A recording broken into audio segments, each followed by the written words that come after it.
Hey, it's Robbie with Missouri Worm Supply. Been getting a question. I see this a lot on the internet. Can you run your worm business as a breeding business and a casting business? A lot of people out there are going to tell you no. That is total bull.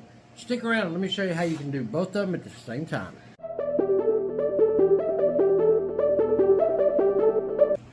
Hey, it's Robbie with Missouri Worm Supply. So we get this question a lot. Can you do a breeding business and do a casting business at the same time? There's a lot of people out there that are going to tell you, no, you cannot do that. Absolutely not.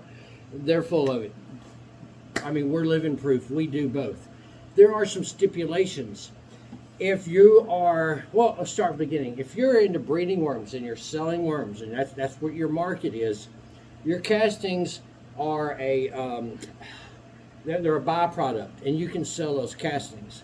Now, at that point, I don't know if you're on your inputs, if you're using food scraps, or maybe you're getting leaves from here one day and you're getting some leftover lettuce from over here one day. I would not recommend going in and get a soil test, as your parameters on your biology and your castings are going to change repetitively. I mean, week to week, day to day.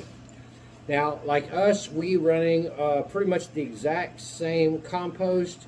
We get tons and tons and tons, or yards and yards and yards of this, and we composted our house. That goes to our worms. So our soil test, we've done a couple soil tests so far on our castings. They're pretty much spot on. So from bag A to bag Z, our castings with our soil tests are going to correspond. Okay, with that, if you are breeding worms, a castings, what you get from leftover from your breeding product, you have castings. You can sell that. Now, if you are trying to primarily make castings, you're going to have to sell worms if that's what if you want to do that. The thing is, you can do both. Chances are you're going to have to double the amount of space and double the amount of worms that you've got.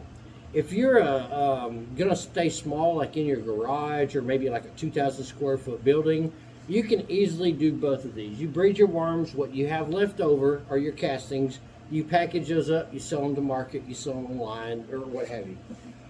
Same thing with your worms. If you are just doing castings, you have to have a separate set of worms that you can breed, multiply, and sell so that you do not mess with your casting production.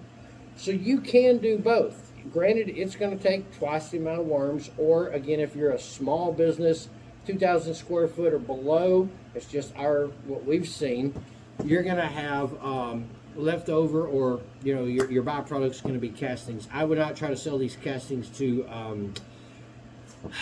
vineyards or somewhere that they're probably gonna retest your castings when they get them, because if your casting sheet shows that you have this much bacteria, they get it, they run their test, and you're way off on the numbers, you're probably gonna lose that customer.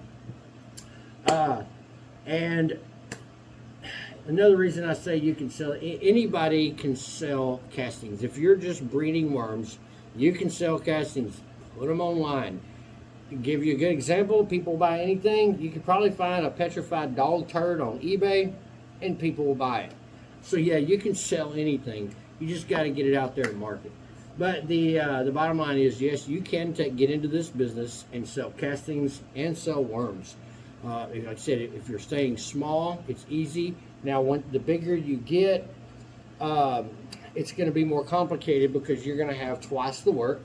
And if it's just like here, it's just one person doing all this or two people doing everything, it takes a lot of time. And if you have a full-time job plus you have this, it gets really time consuming. Hey guys, if you like what you're seeing, like, subscribe, hit that notification bell. But the bigger you get, the more profit you can get coming in, the less you can start working maybe at your full-time job and get to taking this over as a full-time job yourself, or a retirement job, a side gig, a side hustle. But yeah, you can run both sides of this worm business, selling worms and breeding worms. Don't let nobody tell you you can't do it. I'm one of those people, if somebody said, hey, you can't do that, I'm going to go do it just out of spite. Don't let people deter you. Check it out, try it for yourself. Maybe it's too overwhelming for you and it's too much work and you can't do it. Then you have castings as put them in your own garden. Also, we do want to apologize. We haven't been online for a couple months now, or at least 6 weeks. It is harvest season, so everybody knows. If you're out and you're pulling your garden, whether it's a small garden, or you're running beans, or you're running corn, you're out in the fields, you're on the tractor, you got a lot of time going into getting all that product in, getting it to market. So we haven't been online as much. And if you're like me, tomorrow actually starts bow season. So we've been spending a lot of time in the woods, putting up deer stands, cutting shooting lanes. And I'll tell you right now, if you're one of those people that don't get to hear and comment, hey, how do you kill those precious animals? Send me a message and I'll send you a recipe on how we do that. It's the only meat out there that hasn't had a government recall. I'll get off my soapbox. But deer season's starting. We'll be spending a lot of time in the woods. We're going to try, especially when it gets really cold, to be able to make more videos and get them out there to you guys. You got any questions, or you got any video ideas or questions about videos, or want us to do certain videos? Send us a message. We'll see what we can do for you. Till then, you guys have a good one.